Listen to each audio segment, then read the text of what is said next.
China does a U-turn and the trade takes notice on Tuesday. We'll briefly touch on the outside equities, where a general sense of global optimism hit all markets around the world today and moving higher. That bled over into U.S. equities as well. The sense that COVID-19 cases are going down around the world and there's a rebound possibly in the global economy.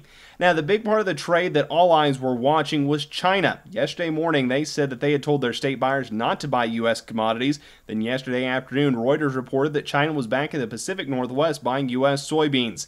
USDA confirms that with a flash sale this morning of 132,000 metric tons to China for the 2020-2021 marketing year. So that does leave still a deficit in the current marketing year, which has about 18 weeks left, but it still shows the fact that Chinese state firms were buying. So that has interesting confirmation coming from analysts like John Payne with Daniels Ag Marketing, who in his afternoon commentary with the Rural Radio Network talked about the fact, watch what China does, not what China says. Likely if they'd actually wanted to come back against the U.S., they would have put tariffs on different products.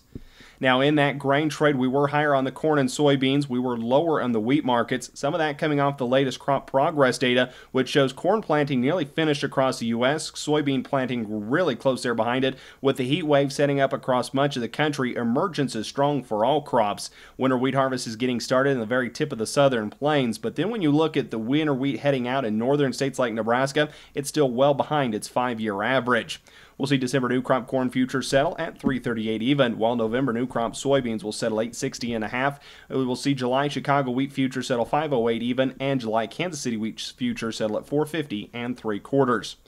In the livestock trade, it was a mixed day. Live cattle, though, lost their follow-through support from the Monday buying, and that really gave in to the sellers on Tuesday. June live cattle will settle limit lower on the day. Over the lean hogs, they jumped on the soybean bandwagon as well. It was the pork and bean trade, with lean hogs being able to make quite a bit of gain in their deferred contracts. Some light selling in those front month contracts. Wednesday is going to be definitely the proving day, though. Was this a one-day trade, or can lean hogs sustain a small rally or gain here?